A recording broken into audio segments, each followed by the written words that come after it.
Oh, the cereal's so boring. Oh, it's not got any kind of skits or funny voices in it. Right? It doesn't really taste of anything. It's bland. There's nothing about anybody's week. I know. If only there was a better way. Hey, are you bored of your cereal? Why not try Strange and Pleasant Querios? They're part of a fully balanced breakfast. Skits, funny voices, queer trans ladies, everything you need. Wait, is it a podcast or a cereal? It's a cereal! Yay! Yay!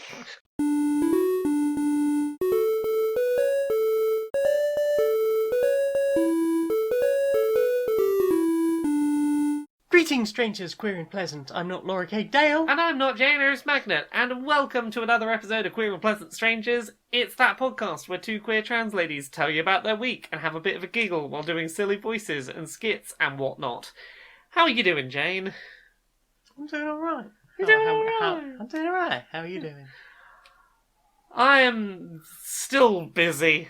I keep going, oh, this will be the week everything will quiet down. Oh, this will be the week everything will quiet down. It's good, exciting, busy. He's very busy. Summers, they get us every year. Exactly. Last summer I don't think we've got quite as busy a summer this year. I think we've given ourselves... I think it's going to be very differently hectic. Yes. I think we've given ourselves more time to get nights of sleep this summer. But that does technically mean that we're doing less partying overall. Perhaps. Which is probably safest for us. That's what I was thinking. It's probably just dial back the parties like 10%. We'll take the party dial from 11 back down to 10, which everyone knows should well and truly be the top of the scale anyway. Take it down from 11. So yeah. It's been a chill all week. It has. We were just resting after E3. Also, last week we recorded a day late, so it's been a short week. Yeah, hopefully it won't be too short an episode. It's been recovering from E3, and then going, oh, E3's out the way. Oh gosh, yeah, I took a weekend to relax. Now I got to focus on the next thing. There's a book coming. Oh god! It's the day we record this. My first book comes out a month today. Congratulations. Yeah, it's all feeling very soon suddenly. It's like, oh, we're going to send you all the marketing materials and we're printing the books. I'm like, oh no. Oh no, too soon. Well, I better get on and dye your hair then. Do your roots. I should probably do my roots, yeah. Maybe I'll leave it a couple of weeks. I'll do my roots closer to when all the publicity is going to happen. We'll do it just before the publicity run. But yeah, Jane, what have you played this week? What did I play this week? Well, I finished Curse Mountain. You finished it? I finished with Curse Mountain. Oh, okay. Because last I heard from you, you'd gotten to right toward the end and you were like, I can't. I'm not doing it. I got to the final boss and I was like, I just don't care enough. I'm done fighting these controls. I'll just Google it. I've experienced everything there is to experience in it. Apart from the end credits. I just don't care enough to fight this boss with these horrible mechanics. Did you care enough to, Google the final cutscene? Oh yeah, I've seen it. Oh, okay, that's fine. I think it's literally what I was doing, and then, there's one little outro cinematic, and that's it. The problem was, I was... The bit before the boss, you have to fight, 5 or 6 different enemies, and that's a delay of a good couple of minutes. And then there's climbing up the hill. Then you've got to watch the video sequence play out, open a book thing to get something else to play out. And then it's just fighting this pain-in-the-ass boss with these horrible mechanics. I'm just like, I don't care enough to just work through this. I just want to see the end. So I googled it and I was like, yeah, I wasn't even that close. I just thought 15 or 16 times of battling through these awful, awful mechanics. I don't care anymore. Although, the video I watched was clearly being played on something else, because rather than using motion control, it was highlighting these, points on a grid. I was like, that looks brilliant, by comparison. I could do that. It's, fiddly enough that there is obviously something you need to be doing there, but at the same time, it's not nearly as complicated as something that might just not work. Yeah, that seemed to be your biggest problem with the game was, tried to do thing, did not work, I got punished because the game didn't recognise. basically. And I was like, I just don't care anymore. So yeah, I that was a thing. So yeah, what about you? Have you played anything? I played through a new game this week. Ooh. I found the time to play all the way through more than once. I'm on a second playthrough. Ooh. Cadence of Hyrule. Oh, heckens. Or to give it what I believe is its full title, Cadence of Hyrule, Crypt of the Necrodancer featuring The Legend of Zelda. Well, It's quite a title. Revengeance. Yeah, so if you can't tell from that title, Cadence of Hyrule is based on a previous game that came before it called Crypt of the Necrodancer, which is an indie game from, I think it originally released in 2015. Yeah, I know, right? And the whole idea of Crypt of the Necrodancer was that it was a pretty tough-as-balls roguelike that you played by doing directional buttons to move and attack in time with the beat. So the soundtrack's going, you tap which direction you want to go. If you want to attack something, you get to the square next to it and then tap in that direction to attack them. Really simple controls. But Crypt of the Necrodancer was very solidly a roguelike. It was like, if you die, you lose pretty much everything and go back to the beginning and start over. It was quite brutal. Yeah. Like, you played some Crypt of the Necrodancer, didn't you? And No. No, I thought you tried it and Nope. struggled I with looked it. at videos and went, I don't think that's for me. That's totally fair. The So music sounded good. yeah, so Cadence of Hyrule is the same indie developers. I don't know how they convinced Nintendo on this one, but they convinced Nintendo to let them make a Zelda game, and it's a Crypt of the Necrodancer Zelda game. You hop around Hyrule in an art style that looks like a midpoint between A Link to the Past and maybe like Minish Cap. Hopping around to really nice remixes of Zelda tunes that are like just new enough to not feel like, you know, repetitive of things you know already. Yeah. But not so changed that they don't feel authentic and like, you know, the tracks you know. Yeah, I was enjoying the music I heard from it. Yeah, so it's a really fun little game. You can play it in single player or co-op, and it's definitely a lot less brutal with its roguelike stuff than Crypt of the Necrodancer was. You do lose some stuff upon death. You lose, I think it's rupees, arrows, and bombs. But you keep, like, major weapons you found, any of your, like, claw shot, your I don't know, your bow and arrow, your any of those things you found, your heart containers, anything that's like progression based and is getting you through the world, you have keep. the bomb bag, but not the bombs. Exactly, yeah. So you might need to find some more bombs, but that's not the end of the world. You keep all of your progression. Like, the world doesn't randomize between each death. You have a randomized world when you start your save file. And if you started another save file later on, if you replayed the game, the overworld would be different, but it does stay consistent within that run of the game. Right. So, like, there's a lot of things like that. There's also warping between... You can find points on the map that you can use as fast travel points. There's a lot of stuff that makes it feel less terrifyingly punishing than Crypt of the Necrodancer did. Like, the game wants you to have more of a sense of, this is a Zelda-style progression where if I die, I go back to a checkpoint nearby and I still have all my stuff and I can still fight onwards. And I haven't also, lost imagine progress. Probably makes a better Switch game in that sort of pick up and put down that you want from a mobile device. Yeah, exactly. It's a really nice little thing. I enjoy my music rhythm stuff. I'm never great at it, and I think I had some trouble toward the end. The last dungeon and the last boss in particular were kicking my ass. It sounded like it. It didn't help that I thought I'd beaten the game and then it's like, nope, one more dungeon, one more boss, go, go, go. But I really enjoyed the game.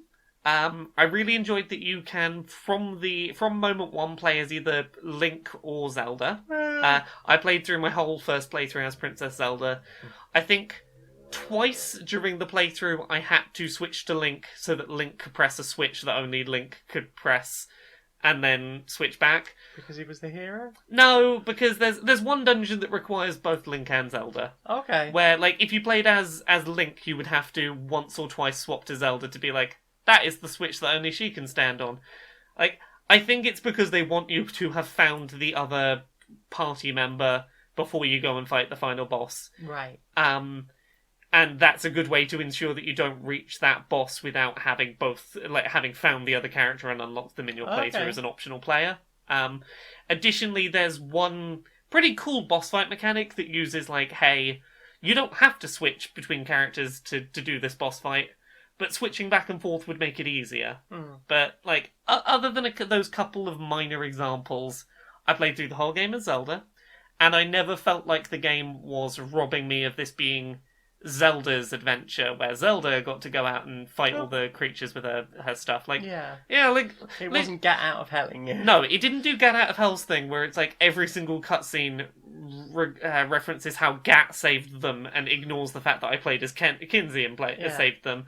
And then it also doesn't do the get out of hell thing of, oh, it's the final boss, now you have to play as Gat, because Kinsey can't do the final boss. It doesn't. It's not that. It is... There's a couple of times where mechanically it does interesting things by going switch back, but it'll always respect your choice of this is your hero that you're playing as. Yeah. But yeah, it's about 6 hours it took me to finish my first playthrough, and that wasn't 100%. There was a couple of items that I never found, and I definitely didn't max out my health or anything. I'm hearing 6 to 8 hours is pretty typical for most people's first run. Yeah, so here's the thing, something like Crypt of the Necrodancer was a lot more because it was so much more forgiving, it was easier to remember it was a roguelike. You'd probably be 30 minutes to an hour and go, oop, died, okay, try again. Whereas this, because it's 6 hours, the temptation at first is to go, oh, that was on the shorter end of a Zelda experience. But the randomization's really nice and definitely shakes it up. As someone that really enjoyed Link to the Past randomizer stuff, this feels like a game that has that built in. That's really nice. If you find it's too easy for you after a couple of attempts, there is a permadeath mode. Wowza. And that seems pretty brutal. That brings it a lot more in line with original Crypt of the Necrodancer. Yes. I really enjoyed it. As a Zelda game that I can play through in probably a couple of sittings and be done with it, and come back to and have a bit of a fresh experience every couple of months, this is really nice. I'm totally up for... every 2 or 3 months going, I could go for another run of Crypt of the Zelda Cadence of Hyrule. Cadence of Hyrule, that's it. I had a really good time with that. What about you? What have you played? Well, speaking of Zelda games, I went back and had a little palate cleanse of some Hyrule Warriors Definitive Edition. And that's sort of how I'm treating that game now. I finished something I've been working through. And then it's just I might just stick that on for a couple of days and have a bit of a violence fest. Have a bit of a murder off. Just do a genocide on Hyrule. How has it felt? Are you still enjoying murdering everything? I'm still loving it. I'm still chugging through adventure mode. I'm still only on the first map of adventure mode. I think I'm 59% of the way through it now. I'm not planning to get the sculptures, I don't care, but things like the getting fairies and powering up the fairies, trying to get all the new weapons and new costumes and stuff. That I'm interested in, and I'm curious for that. I think I've got all of the characters now. I think. Yeah. So yeah, I'm very happy with that. Nice. Yeah, I love it. It's just a fun. Everyone needs that game that you can just switch your brain off to a bit. Yeah. I'm just going to go around and cause some havoc. Yeah. That's been me with Pokemon and leveling up my stuff. It's just sometimes nice to go, I'm just doing a thing. Yeah. I don't have to necessarily be super engaged. Yeah. I can feel like I'm progressing. I don't know, I feel like I have to be super engaged with that because the map's so tiny. Oh, that's fair. So, Anita, what's going on? Oh, I'm dead. What happened exactly? Let's play that again and try and work out where that all went wrong. Oh, I've got to kill Lana. No idea why. I kind of wished Koei Tecmo had done that already.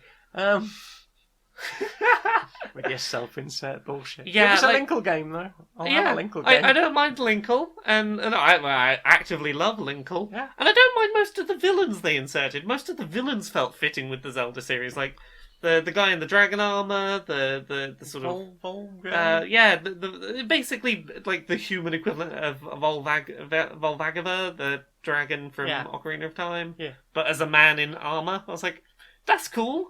Yeah. Don't give me more of that and less of Lana. Yeah, less of Lana, less of Sia as well. Yeah. To be honest. Yeah. Yeah. Yeah. Yeah. I'm not adverse to tits. I'm a big fan. But yeah, they are the most Koei Tecmo characters in that game. Yes. Every Koei Tecmo licensed product has to have their one self-insert. More jiggling! More Yes. jiggling! Hello, I'm Big Boobs. I'm important to story. I have no problem with big boobs Yeah. for story. I know. Like, Just maybe a little less of maybe those if they two. weren't all made by men. Yeah. But yeah, anything else about that game? It's fun. Yeah. I still really enjoy it. What, a year and a bit on now, maybe? You've gotten your money's worth Definitely. out of that one. Definitely got. I'm glad you got on so well with it. Yeah, I'm a big fan. And weirdly, like, since then I've tried to get on to... I tried Dynasty Warriors 8 Extreme. And I was like, I'm not digging this at all. If you want to try another licensed one, I've got Fire Emblem Warriors on Switch, which I know Fire Emblem's not your thing. It's not super my thing either, but I really enjoyed Fire Emblem Warriors. Okay. So it's more that sort of action-y. Yeah, it is. It feels like another Hyrule Warriors. It is incredibly similar structurally, except here's a bunch of pretty sword people. The one thing I really noticed with the Dynasty Warriors one is like there's not nearly as much variety in attacks. Yeah, Like I felt that sometimes like the Hyrule Warriors one, especially when you haven't like powered up a character to have more attacks, that it can really feel repetitive. But to have even less than that in the original Dynasty Warriors is like, wow, this game is bare bones as fuck.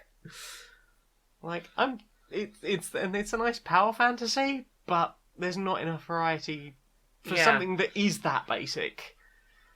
Yeah. To keep me engaged for very long. Hyrule Warriors does a really good job of making all of its characters super distinct from each other in there is their that stuff. aspect as well. Yeah, which definitely helps. Also, like with the Definitive Edition or Extreme Edition, Yeah. you get so many weapons from the outset, from the time you boot it up. Yeah. And whereas with Hyrule Warriors, everybody's got one weapon, and eventually you unlock specific weapons for that character, and no one else. Yeah. Rather than going, hey, here's 10 of everything. Work it out. Thank you. So yeah, I'm very much enjoying that. What about you? Got any others? The only other thing I've really been playing is I put a bunch more hours into Roller Champions, or the demo, which is no longer available for Roller Champions. I'm really into that game. I really enjoy Roller Champions. For anyone who missed last week's episode, it's basically a roller derby game. It's not exactly roller derby. You've got a ball rather than, doing jammer passes. But in essence, it feels like roller derby. The whole point is a couple of minute jams, a lot of team communication. Don't be afraid to pass the point scoring ability to someone else if you're in a tight spot. Couple of minutes per point scoring round. In everything, like, about the way the game is played and the tone of it, it feels so much like roller derby, and I love it. I've been really enjoying how much it rewards you playing it like actual roller derby. I found I did a lot better at the game when I started playing with other people I knew with voice chat on, and being able to communicate things like, okay, if we divide the lane into four, the track into four lanes, which lane is the person behind the point scorer? Where are their offense and defense? What does the point scorer feel they need right now? Like, what could we be doing to help them? Would it benefit you more if we got up ahead to pass to? Do you want us to try and focus on taking out the person who's behind you? There's a lot of benefit to communication. It definitely rewards playing as a team more than it rewards playing as an individual trying to get personal glory, and that's really nice. In terms of the level progression system, which is it's fans is the way they do it, of how many fans you end up with supporting you. It gives you more fans for your team winning than it does for you doing a really great goal by yourself, but the team losing. The focus really is on, don't try and keep a hold of the ball and get glory above all else. No, play sensibly, be in tune with your team, work as a team. Don't be afraid to call off the point scoring round and just cash out your points now if it looks like the other team's about to get something good going. I really like Roller Champions. I want to play more of it. When can I play more of it, Ubisoft? Well, it's only in pre-alpha at the moment. So... Yeah. I maxed out the level cap on that game on like day one. I played too much of it. It's great. I love it. Well, I hope that you get that soon and get to enjoy more of it. Have you played anything else this week? I've been playing some more Hat in Time, working through that. I love it. It's a great game. Finished another chapter, so looking forward to moving on. I can't really remember what happens next, so it's nice that it's been enough distance between playing it originally, which was probably only a year and a bit ago, to sort of just going right from the beginning. I very much enjoy that game. It's very good. What about you? Got any others? I think that's everything I really played this week. Well, Hackens, time for this. Oh, mate. Yeah. You seen that poster for that new metal band that's playing next week? You see the poster up there? Yeah, it's sort of drippy, like stylized curves. Yeah, that is for what was it? Kill Switch Megadeth. No, it's Skullfuck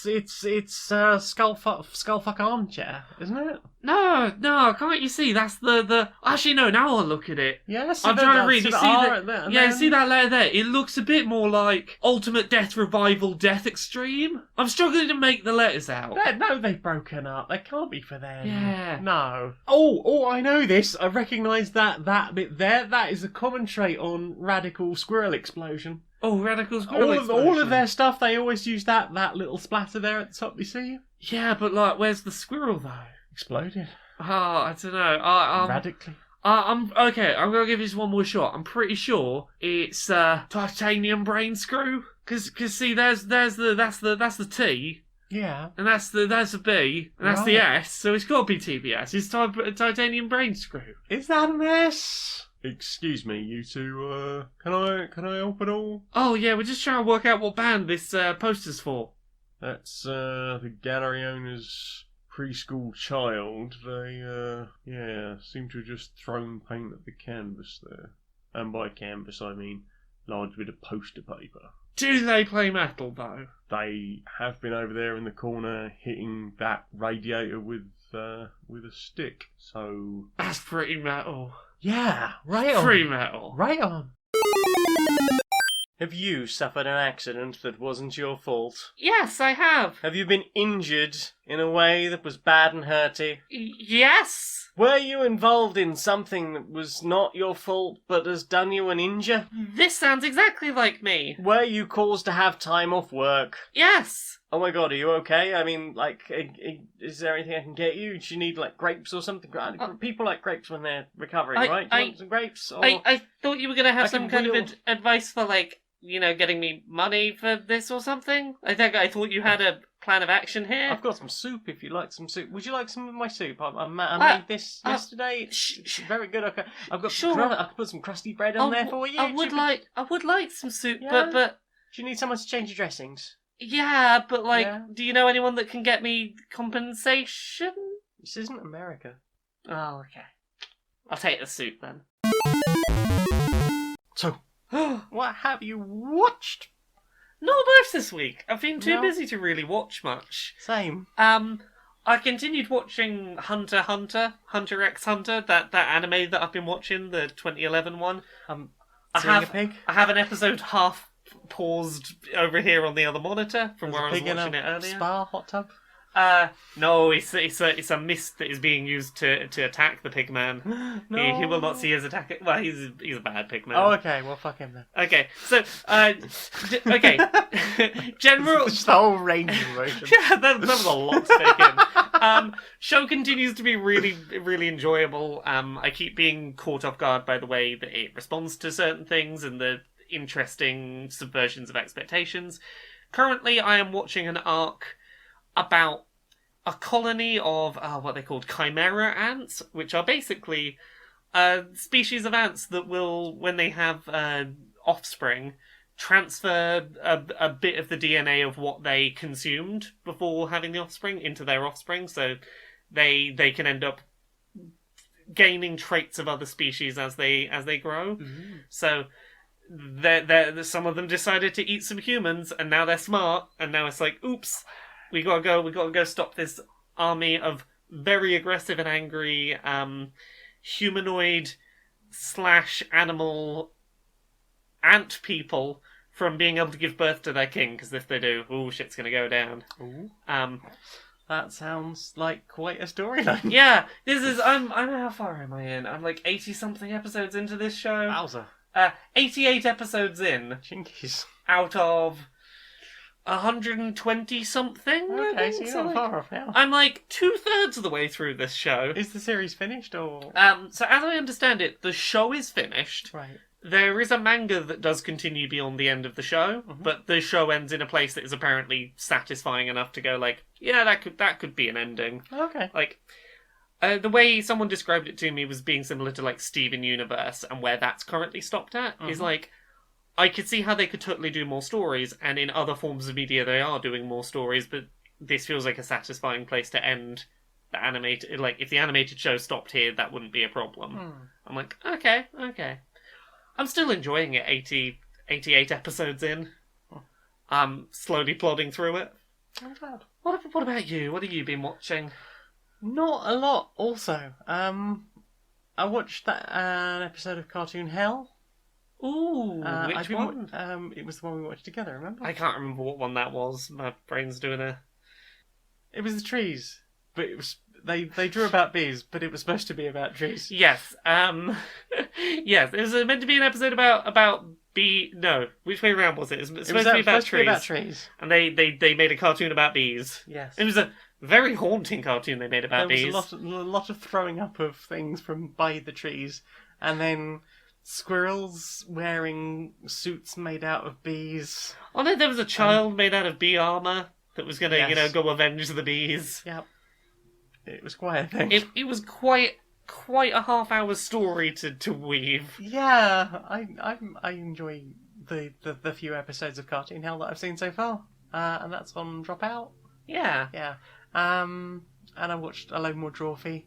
I've started watching the ones where they sort of teach you bits about like art principles of art. Oh yeah, like, yeah. Hey, how to do like shading and how to do this sort of thing. There's a real low helicopter coming past us. It's very low jellyflopter. Yeah, it's come to arrest us. Oh no! They heard that we be gay do crimes. Too gay, too crimey. Too gay, too crime. Yeah, yes. Well, they teach you art concepts and things. So that was good. Yeah, and I just like their energy. Julie is an amazing artist. I know. Was on that. Consistently, she's like amazing. She's amazing and great at doing like really horrific things, and I love that style of art. Yeah. Yeah. Have you watched anything else? That is basically it. Oh, short watch this week. It's a short watch, I'm afraid. We have a big list we want to watch, we just haven't got around to it. Maybe this will be the weekend where we do it. It won't though, because you're away. I'm away on Saturday.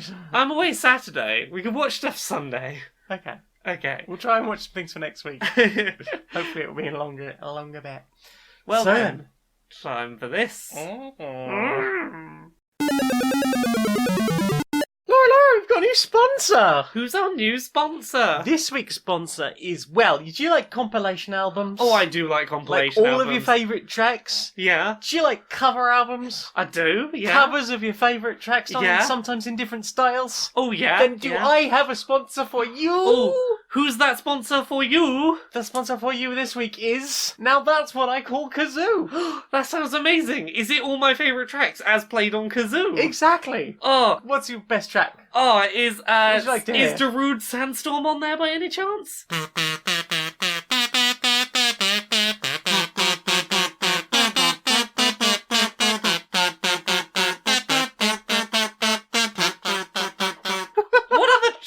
What other tracks have they got on there? Do you remember MCR's Na Na Na? Oh yeah, I know that one.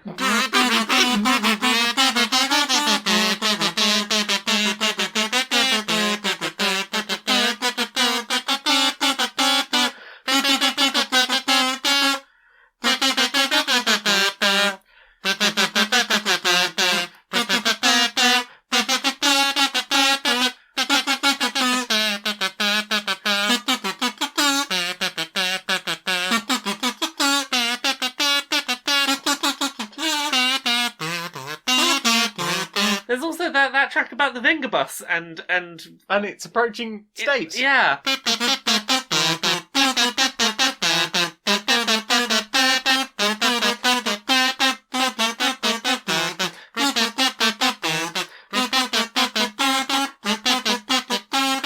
Are there any other tracks that you can think of? I think there's one more on there. There's Yeah. that Fallout Boy one about sugar, I believe. I know the one. Yeah.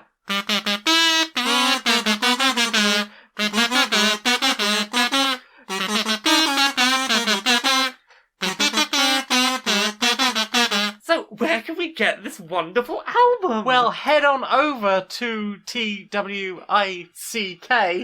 that's what I call Kazoo, is it? Indeed. As initials. Yes. and click on the big microphone icon, not the kazoo icon. Don't get those two mixed up. No, because if you click end on the up Kazoo, you just get sent a Kazoo. just more kazoos. and you don't need to buy a Kazoo, you're No, going to buy a I'm gonna compilation buy an album about of kazoo kazoos. tracks. So just click on the microphone and type in the code QNPS72, and you too can get your own. So you can probably get some U2 as well if you want. Oh, now that's what I call Kazoo. It is what I call kazoo. Inside the boardroom of Electronic Active Softworks. Hi. How's the last week been for you? Great. Yeah. I know. Everyone was really laser focused on the whole E3 thing. Oh, I know. They were all so excited about, forward-thinking 2020 game releases. Yeah, buzzwords. Buzzwords. They didn't even notice half the shit I did last week. Not only did that, they got so hyped for all the games, and all we had was those CGI trailers that we bought with that special discount code. Oh, we got that from the one we podcast. heard somewhere last week, yeah. Yeah. But, so what shady stuff did you sweep under the rug last week while no one was looking? Well, the few remaining devs we have, the ones that are, a brief story came out about some of the flogging. Oh, yeah. They apparently that counts as inappropriate. The fact that, many of the devs haven't been legally allowed to leave the office in about the last 3 months, but, we're gotta get ready for that winter crunch, Yeah. We got the games out by winter, so, they've been here since... January 3rd. They haven't left. So, what did you do during E3 about that? I just snuck out a little press release. It was right on the bottom of something about the new Kiki ball game, the football game. Oh, yeah. And no one was really paying attention. It was in there, in the small print. What about you? Did you get rid of any other stuff? I went into all our old games and just updated the EULAs while no one was looking, because, nice. if anyone wants to play the game, they're going to be in too much of an excited E3 rush to read a EULA. Yeah. So I just changed the EULA to say that we can take the game back at any time, and if they want it back, they're going to pay us double. Nice. We can automatically charge their card even when they don't choose to, if we decide the game's worth more than it was at launch. Yeah, I had a similar thing. We were basically... We're changing the regulations, the ownership. People aren't actually legally allowed to own their save files anymore. It's a requirement that we're just deleting their saves periodically, and they have to keep playing. They have to keep playing, because that's also in the EULA. But that's all was nicely snuck out under the rug. We made a big public announcement, our biggest game of the year. And we did this thing where we showed it on like a screen. Yeah. In one look like it was in a drive-through or something. A drive-in or something. And just subtly in the background, we had like letters and just coming up at the sides, just fading in really slowly, one letter at a time throughout the entire, ramp up to our presentation. Yeah. And, what did it say? It was basically explaining that everyone had waived their rights to their save files, and that that's how we were going to be making yet more money off them. Because they are now subscribed. They basically work for us now. They're our employees. Wonderful. I'm not looking forward to them noticing that we did it, but they're not gonna notice. They're never gonna notice. So, what have you put in your ears? My ears. in your ear? Again, not a lot. I need to pull up my list, but I know it wasn't a lot. Oh no. Where's my list gone? Where we go. is the list?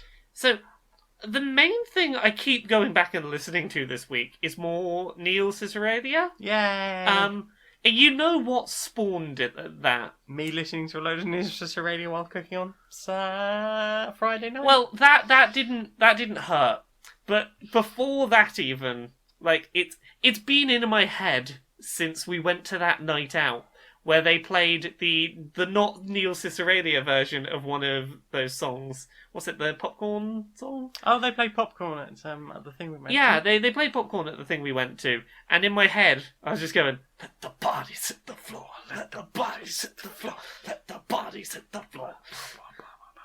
Yeah. So since then, it's just been going around my head, and then when you played a bunch the other night, I was like, Oh, yeah, no, it's still in there, isn't it? This has not dislodged it yet. So I listened to a bunch of his music, and I think we've talked about him before.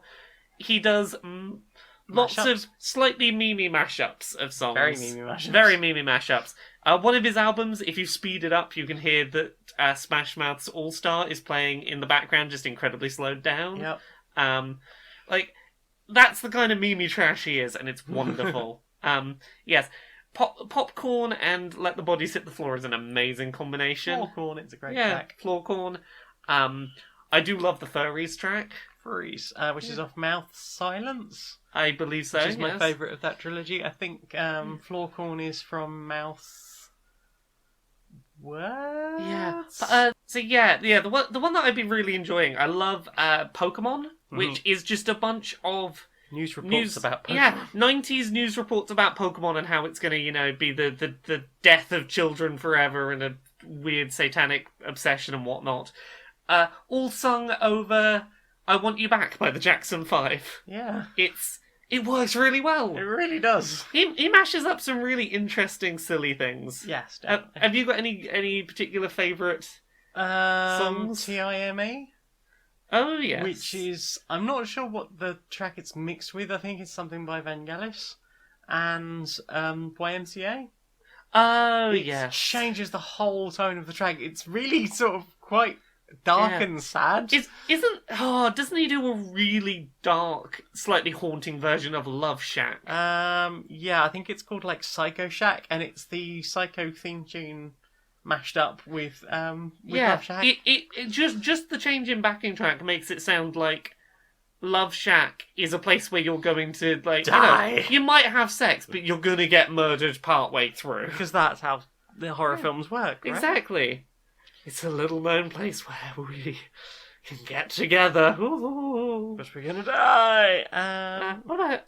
I'm just checking what other ones on here I really like. Bustin's great. Bustin' makes me feel good. It does. Yeah. Stand By Meme is very silly. I love the Mouth Silence album. Furries, Friends is a really short one. Yeah. Like 10 seconds. Pokemon, Crocodile Chop, which is that mashup of Crocodile Rock and Chop Suey. Oh God! Wake up! I give it a little makeup. Suicide. And angels deserve to die. La la la la la. Close to the Sun, which is I think Loser and Black Hole Sun. Oh yeah, he's got some good tunes. Yeah. Yeah. Love Psych is the one. Oh yeah, Love Psych. Have you been listening to anything else this week? Yeah, I've been listening to loads of stuff. Well, I lost my track because I was looking for things for you. Oh no. Yeah, Robin Adele Anderson's covers. I don't know how they came into my life, but at some point they turned up on my YouTube recommended. A 60s Motown version of I'm Not Okay, I Promise. Oh, by you MCR. You initially played it, and my question was is this postmodern jukebox? It's got a very PMJ feel to it. Yeah. In fact, all of our stuff does. Yeah. It is that sort of genre of we've got a little brass section, we've got a double bass, and some amazing singer to do a classic, somewhere between 20s and 60s version of a modern rock track. Yeah. So, like, I'm Not Okay, Toxicity, I Write Sins Not Tragedies, That Numb Toxicity by one. Linkin Park. All of those were so good. There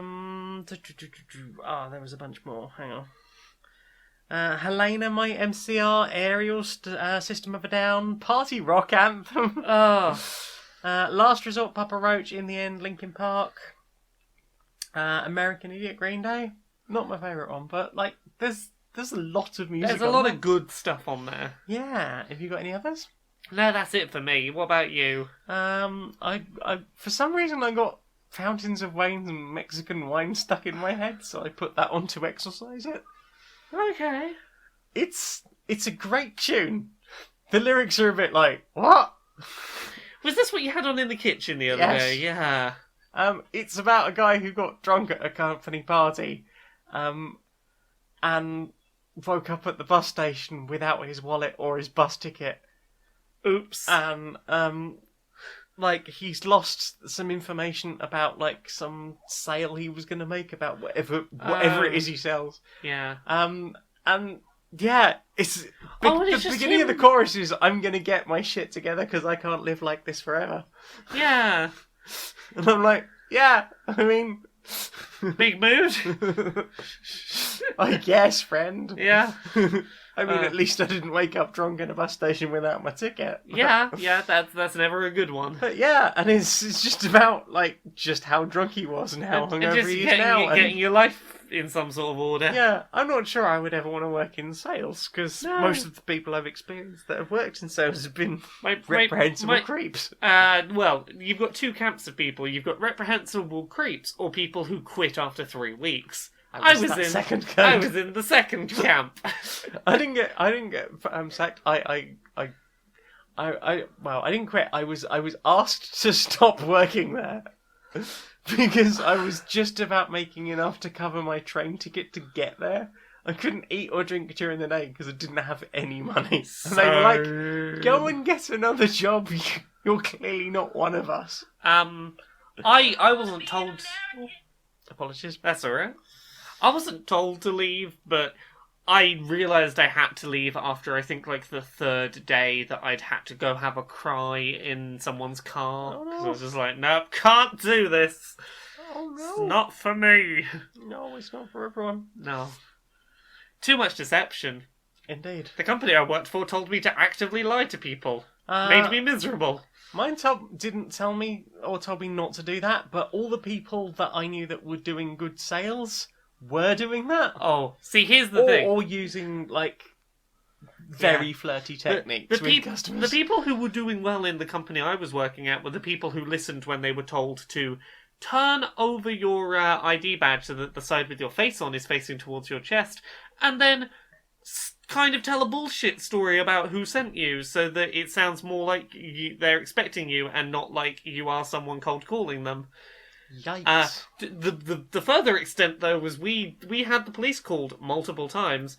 Wow. One I remember is because a salesperson was so intent to not let the sale get away, he stuck his foot in the door to stop a person from closing their own front door. Wow. That's overstepping a line, literally. Literally, yes. So yeah, sales is not for me. What else have you listened to? I listened to Alanis Morissette's Jagged Little Pill album. Oh, how'd you get on with that? It's been a long time since I heard it. Yeah, same. I listened to it on repeat when I think I must have been about, like, 14 or 15. Yeah, I maybe 16. had a period obsessed with that album as well, and I've not listened to it in forever. How does it hold up? Do you remember the hidden track on the end? Yeah. Do you want to know how creepy that sounds? How creepy does it sound? Sounds very fucking creepy. Now, don't get me wrong. I realise the point of that song is that her boyfriend was cheating on her. Yeah. And that's bad. But literally, she turns up at his house during the day when he's not there. She knows she's not supposed to be there. And she's like, is it alright if I just go through all your stuff? Have a shower, have a bath, lie in your bed, spray your cologne so I can smell you. It's like, you sound really creepy. Yeah. And then she finds a message like, hey, someone else is like, hey, meet me at midnight.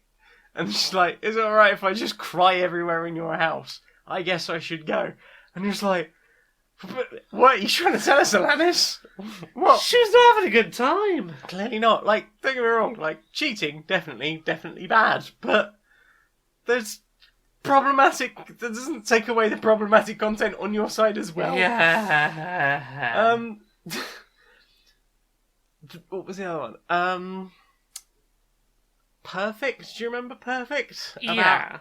See, at the time, I just remember thinking, I don't really like this song, and now I'm like, this song upsets me because it's about like weird obsessive parents, and like, hey, why don't you be perfect?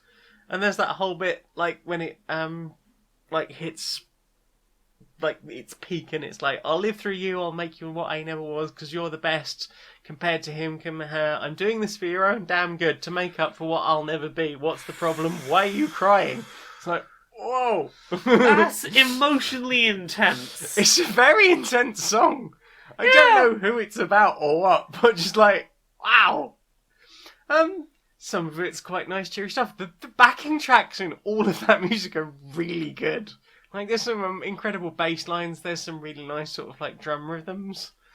Like, I like it a lot, but like, I don't think Alanis's lyrics were always for me. It's not necessarily a guidebook on how to be an emotionally healthy person. No. And I suppose it didn't help. Like, Jagged Little Pill is, I guess, about like a relationship breakup. And the next album she released after that, as far as I'm aware, is supposed former infatuation junkie. Those are some words that conjure up someone who's probably not living their life super well. Yeah. Yeah. That was the thing I listened to again for the first time in maybe 2 decades. I'm tempted to listen myself just out of curiosity now. Give it a listen. Okay. Give it a listen. What else do you listen to, if anything else? Have you not got any others? Because you've No. done me 3 times now. I know, I really Right. didn't listen to much, if anything. I went and listened to the studio recordings of some of those Big Red Ass tracks from last week. Ooh. They are as lyrically simplistic as I imagined. I was enjoying Hooray again. Yeah, hooray. I listened to Hats, and I started to pick up enough of the words of what was going on in like the verse, because he's very fast in the verse. Basically, the verse goes, 1, I'm going to tell you about some hats. 2, are you ready? Because I'm really going to tell you about some hats. 3, are you sure you're ready? Be ready, I'm going to tell you about some hats. 4, are you certain you're ready? Okay, I told you we're going to talk about hats. Hat, hat, hat, hat, hat, hat, hat, hat. Everybody doff your hat. It's so stupid, I fucking love it. It's good. I listened to Hooray and Suzuki. Whichever yes. album it is that's on Bandcamp. I quite enjoyed The Paper, which is a call and response one where when they did it live, they were holding out pieces of paper that would say words on them. So it was like the paper, the water. I can't remember what was after the paper and the water, but it was another like. The intention was that you would only catch like occasional words and be like, shout the word that's on the paper. Yeah, I listened to a bit more Big Red Ass through their Bandcamp, I think. I listened to some more Mad Apple Circus. I was about to say, I did listen to some more of them this week, actually. Feeling a bit sort of Bristol Scar, I was are we? feeling a little bit Bristol Scar. Nice. Bristol's got such a good Scar scene. It seems like it. He seems. We need to go. Yeah, we need to go to Bristol and go see some Scar. I mean, there's people there we've been meaning to go and see for New Year. Indeed. We should make this We should happen. see them too. Yeah, that too. We'll also have a bit of a skank. Hat, hat, hat. Hat, hat, hat. Everybody doff your hat. The only other thing I've listened to this week is there's a new Kodiak Island EP. Ooh. We've mentioned Kodiak Island before. Yeah. I've talked about the Orange EP and the Lemon EP. Tell me about the new EP. Lemon EP. Good Lemon EP. I hope it doesn't sting when you do a Lemon EP. Anyway, the Lime EP is out. We're going through all the citrus fruits. Yeah, it's more of that sort of slightly psychedelic folk that I'm really enjoying. So there's Sugar Song, which they did as a single recently. Nice uplifting tune, got some nice slightly dreamy vibe to it. Very much sort of slightly sleepy, dreamy rhythm, and then this like really like fuzzy guitar licks in the background that sort of like just soar up and down in this really nice way. And that's carried over into the next track, which is And I Loved You, which is like similar, very fuzzy, lots of wandering lead licks, really nice bass line. Track after that is Sawdust and Glitter, which is a sort of pacey instrumental. I imagine it would be really good driving music, just like summertime with the windows down, just getting along to that. And it's got a really nice pace to it. And then the track after that is a cover of Wuthering Heights. It's a nice cover, but I didn't really care for the original track, so... Yeah, that'll have an effect on that, won't it? Yeah, I didn't care for the original track lyrically, so... Yeah. I mean, I guess, if that's what you're into. But yeah, that's all I have done and listened to this week. Then. Time for this. Every year, hundreds of celebrities are found to have done something horribly problematic. Those celebrities are often cancelled, as it were, by society. Yes, many suggest things like that they should get in the sea. We, as environmentalists, propose that is the worst place to put anything toxic. Indeed. Should someone be so toxic as to be caught doing horrible things to people, we don't need that polluting the ocean. The oceans are having a rough enough time as it is. There's enough plastic down there without putting awful people in there as well. Exactly. So, next time you need to dispose of a cancelled celebrity, yeet them into the sun. Indeed. That way, at least their bodies will be properly incinerated.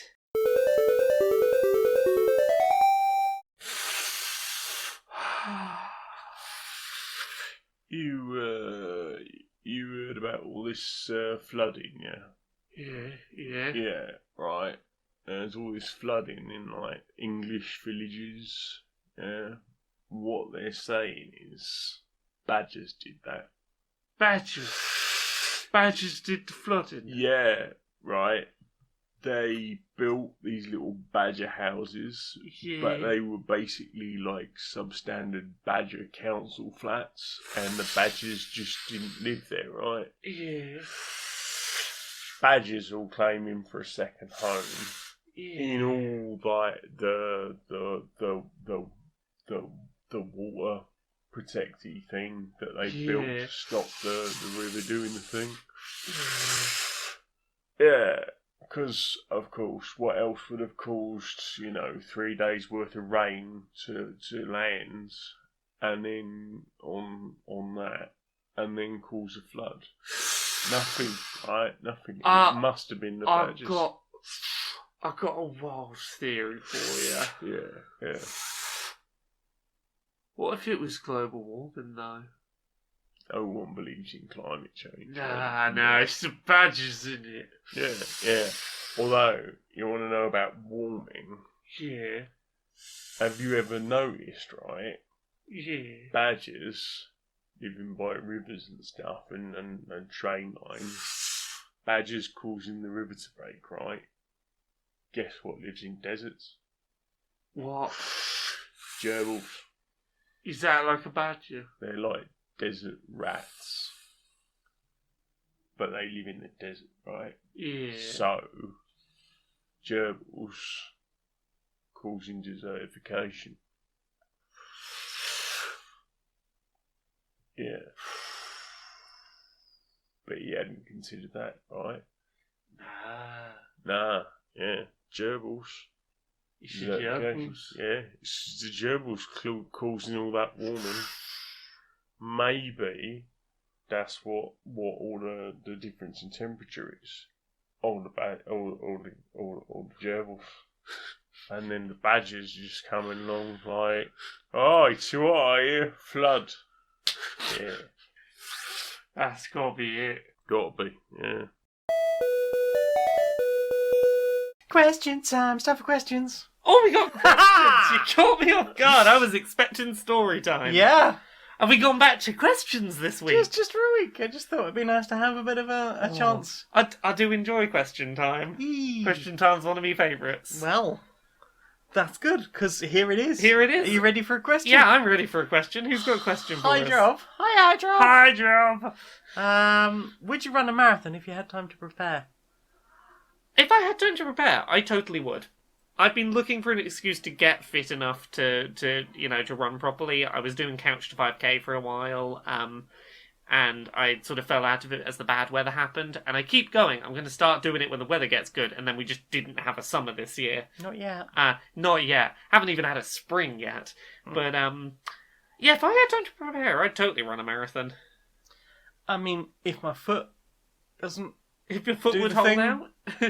Yeah, because I was doing really well at running. I also liked the fact that I could run.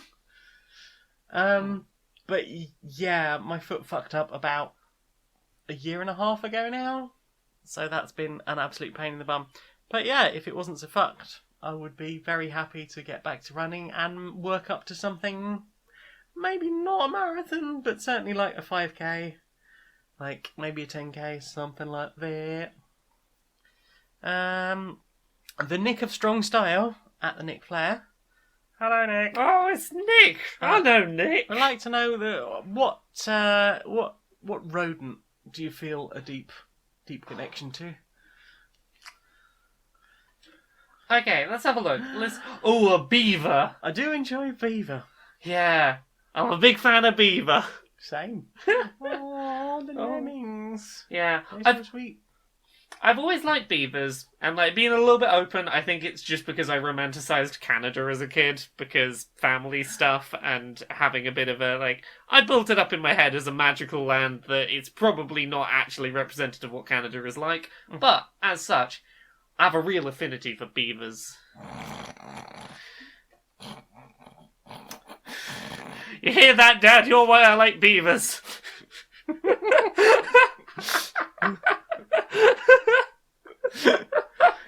Anyway, Jane, you're...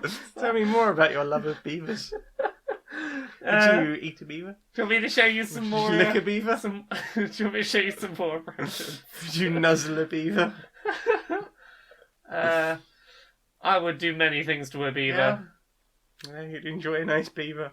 Oh, I do enjoy a nice beaver. Put your face right in there. Oh, yeah. Chinchillas are super cute. Yeah. I know that they're desperately paranoid and I'm not sure like that. Degus are very cute. Oh, we know someone with degus. We do. Degus are Degus cute. got degus. Yeah, degus are adorable. Moose, they're cute. Yeah, you do like a little... He's I like a little teeny degus. tiny Timmy mouse. I know your tininess. Oh no, I do it. Oh, I just take the tiny seed and then I run away. Oh no. But for me, it's a big seed. It's a big seed for I'm me. using Oh, both no. hands. Oh, no.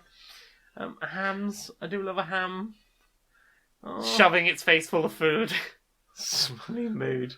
Big Squirrel hides away its food for later. So Right. I need a treasure trove of food. I've had pet rats, or I've lived in a house with pet rats, and they're very cute. And you can form very sweet connections to them if they're sort of properly socialised. Yes.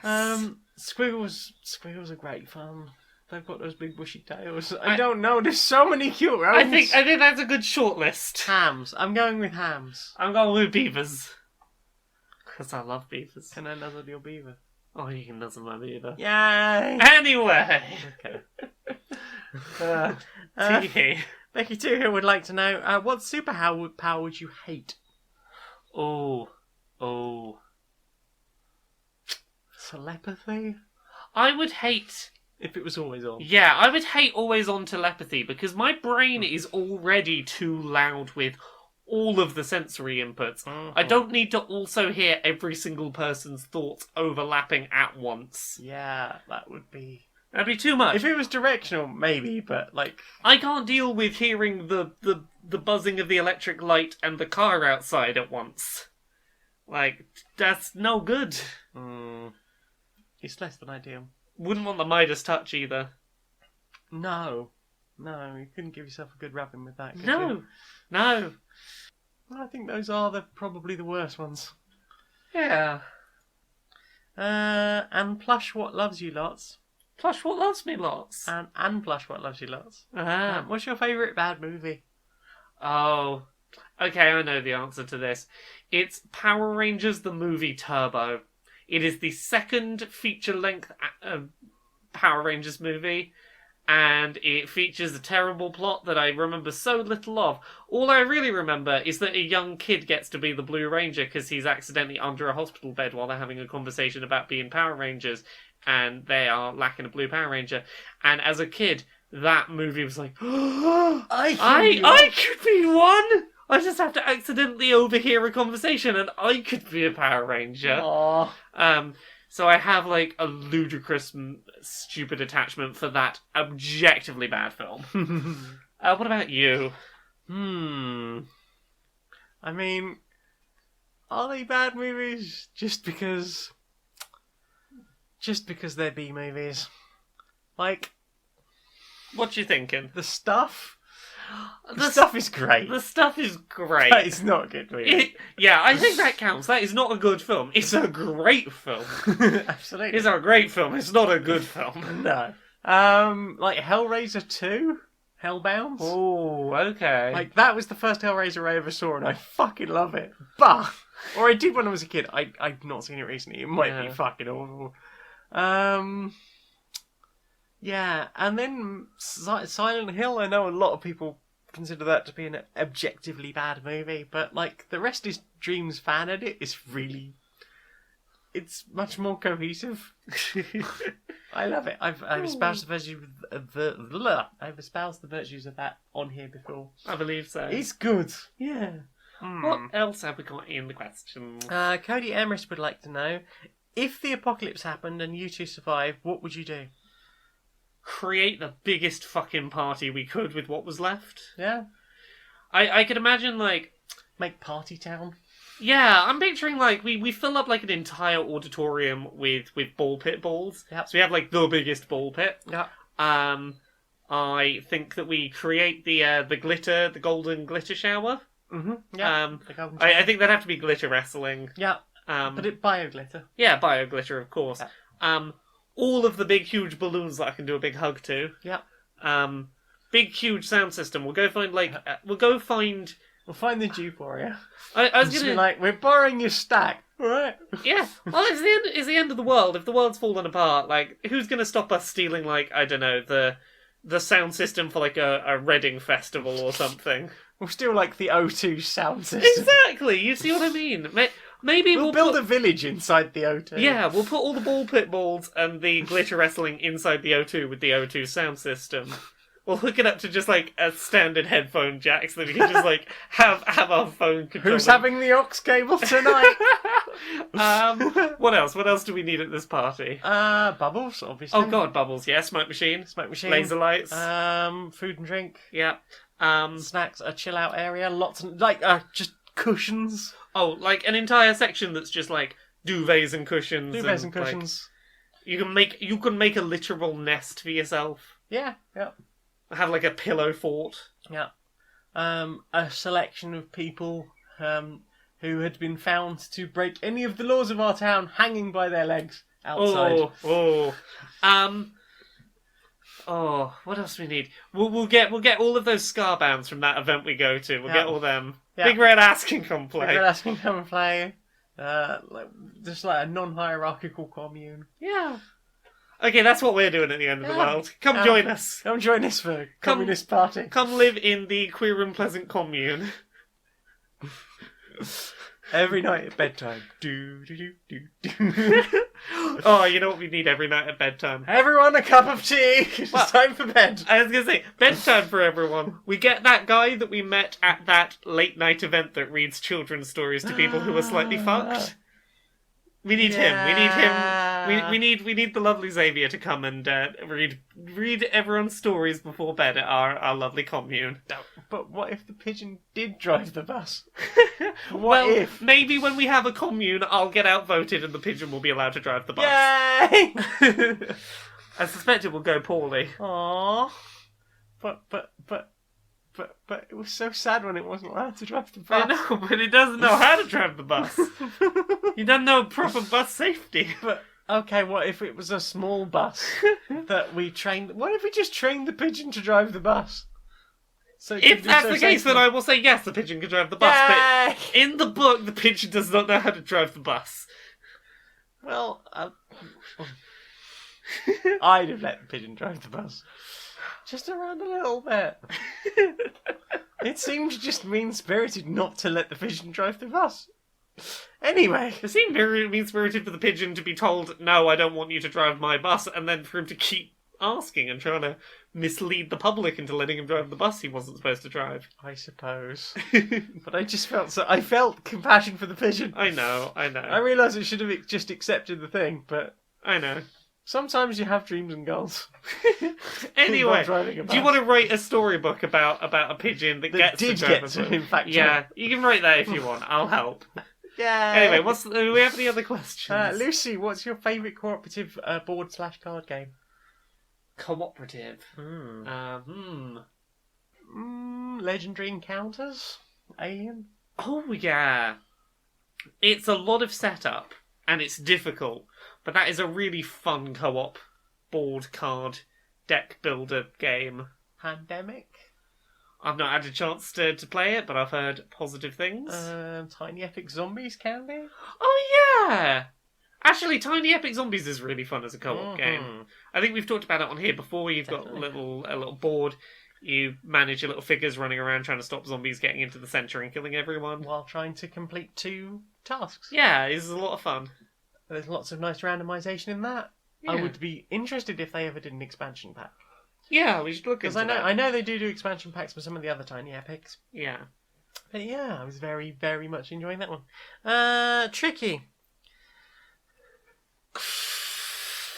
You know that's Google Stadia, right? Yeah, that streaming thing from Yeah. Google. What do you reckon is its true purpose then, yeah? Okay. I reckon Yeah. Google Stadia Yeah. is supposed to be streaming the games to you, Yeah. but I think Yeah. it's streaming you to the game. Because, Wow. like, you're doing your inputs with your hands to Yeah. control it, Yeah. and that's Yeah. going to the game. Yeah. So, like, if they're getting like data on your hand movements, Yeah. what else is the game getting from you? I suppose think you it's could get getting the mighty whole of you. brainwaves, yeah. I think it's getting all of you. Yeah. By the time you finish playing the game, the protagonist will be you, and you will be gone from this mortal world. Well, so will something replace you, or is that just like them dealing with overpopulation by getting like poor people sucked into the computer? You got it. You and got all it. the rich people is yeah. left behind. You It's got just it. it's a cull. It's a cull of the working classes, so that rich people don't have to deal with it. And that is the Google Stadia's true purpose. Yeah, tricky. What other questions? Nerg would like to know, if you could make a Dynasty Warrior spin-off in any media property, what would you choose? Oh, Hmm. Undertale Warriors. Undertale Warriors. I don't know exactly how it would work, but I want it. Splatoon? Ooh. I'm not entirely sure how that would work, but I love the idea of just like huge swathes of landscape just covered in paint. I would totally play Mario Warriors. Yeah, I mean, there's a lot of characters, and there's Smash Warriors. So Smash Warriors. Rabbids Warriors, like Mario plus Rabbids. I could do Warriors. Mario plus Rabbids Warriors. If we're crossing things over, we might as well cross Nintendo and Ubisoft and Koei Tecmo in one game. All of the things. I don't know. A Day of the Tentacle Warriors. Would you really want to beat up tentacles, though, or would you be beating things up as a tentacle? Well, I guess you could have Green Tentacle on your team, and then you could be fighting like hordes of purple tentacles. Ah, I see. Or who knows, something else. It could be, the tentacles were not the main thing of the Maniac tentacles Mansion. could fight against, I don't know, a Koei Tecmo self-insert that no one likes. Probably, yeah. Just a huge jiggling tentacle. Yeah, that is all the questions. So thank you very much to everyone for sending those in. I do appreciate on short notice. I do appreciate as well. Yee. So then, time for this.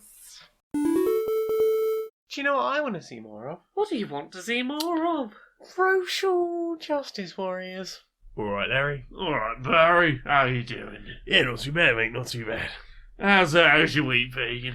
Yeah, I've been listening to the new Now That's What I Call Kazoo album. Oh, did you enjoy their cover of Sandstorm? Yeah, it was very good. I was particularly surprised at their choice to put some Kazoo Skrillex on there. Oh yeah, that was some Dubstep, impressive. probably not your most typical Exactly. Kazoo tune. That was some impressive wubs on the kazoo. Yeah.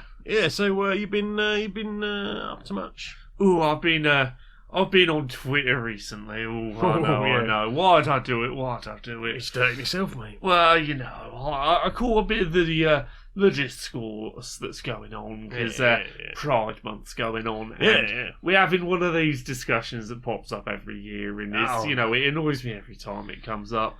Yeah. It's the discussion of who is acceptable at Pride, and particularly conversations about, for example, aromantic, asexual people, people who might be bisexual but currently with a partner who is of the opposite sex to them or is not a same-sex partner.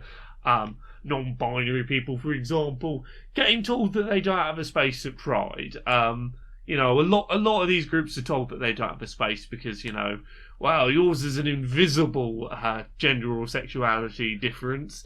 And they're suggesting they have some kind of privilege, is it? Yeah, you might be bisexual, but you're dating someone who... You're straight person. That terrible term. Yeah. And this idea that because of that, you must not face any discrimination or have any need to, feel part of the queer community, when it's very clear from the outset to anyone that these are all people that deserve to be part of our community. Absolutely. I have a polyamorous friend.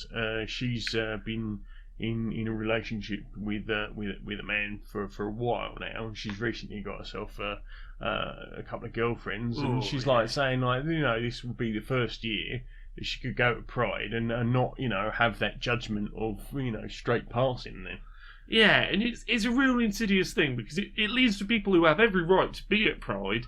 That person is bisexual. They might not be dating, in any given time, a bisexual man might not be dating any men at a time, but that doesn't mean he's not attracted to them. He's not bisexual still, for example. And, you can perfectly happily be in a relationship with an opposite gender person and, and still be bi. You don't have to be, poly with that. You can be mono, and that doesn't make you any less bi than if you were in a same-sex or multiple partners of different genders.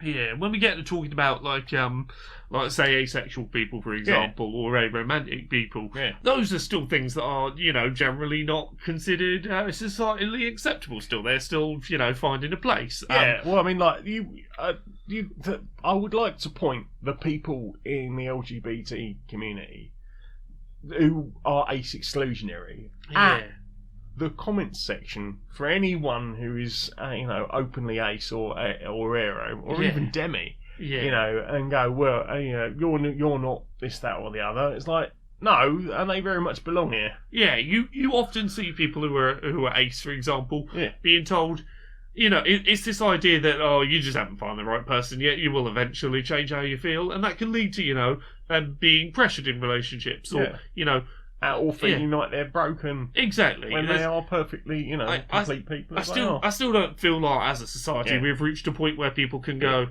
this is just not a thing that, interests me, and the vast majority of people go, yeah, that makes sense, I understand that one.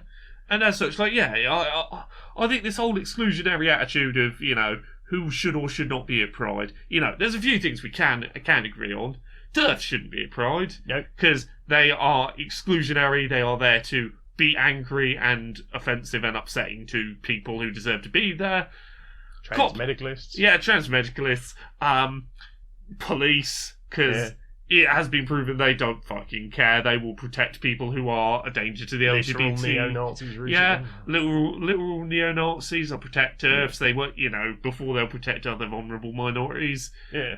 And the... But ace-aro, demi, non-binary people, and people who are bi but are in a non-same-sex an relationship. opposite-sex relationship. Bi and pan people, and Should we have our rug? Yeah, mate. Yeah. Looking forward to Pride, actually. Yeah, not far off now. No, I just hope everyone is a safe time and that they look after them. Yeah. Good old mate. Shall I pop the kettle on? Pop the kettle on, have a cup of tea. Yeah.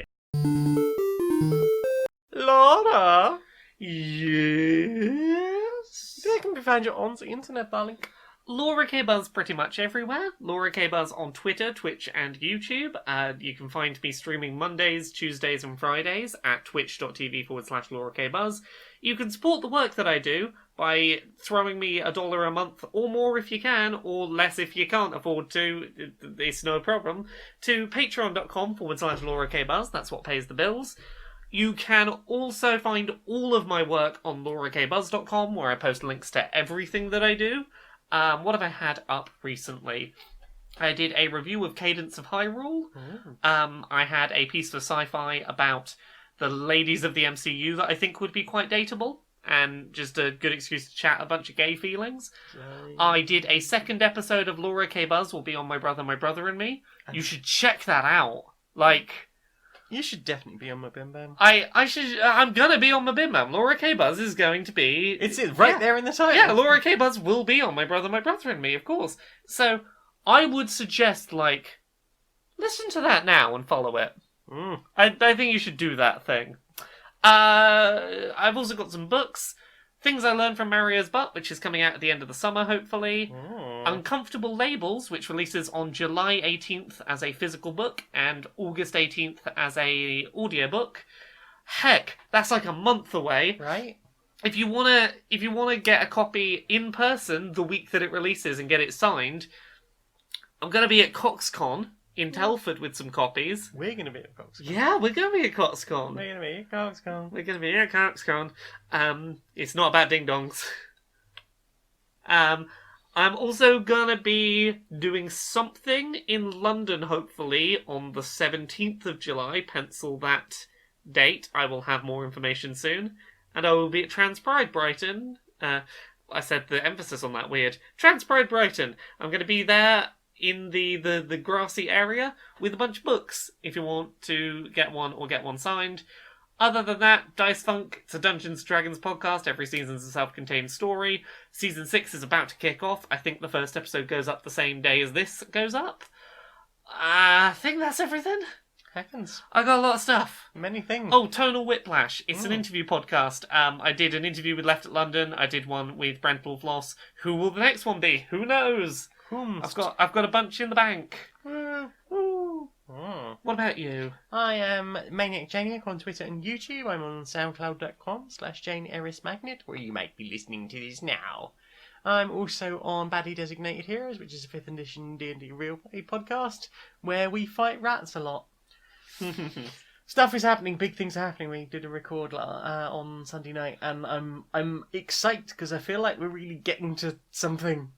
And I can't do spoilers, but really interesting things happened in the most recent episode. I feel like we're really coming to something good.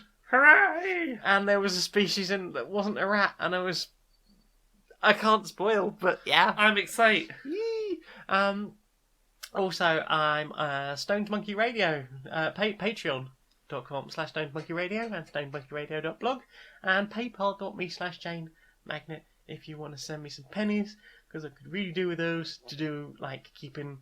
It's an awkward time of year when all the partying happens, and also my subscription for my website comes around. It's like, I have this problem every year as well. I had within the past month, it's I gotta renew that, do I? Oh, yeah. Oh no. Oh poop. Oh poop.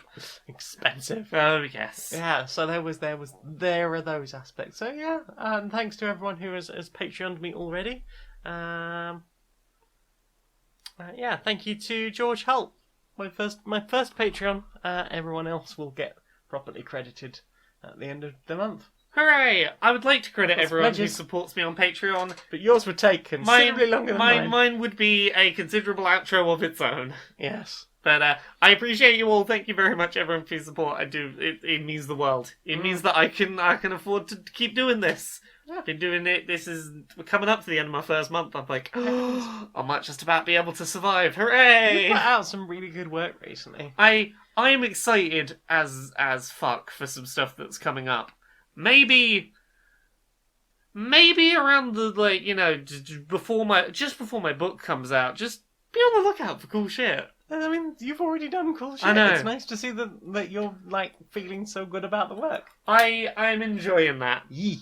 There are some days like today where I don't get as much out as I would like, because I've got to do behind the scenes work, but I'm proud of what I've been doing. It's all good prep, though. Yeah. So then, sing us out, darling. Until next time, be a stranger.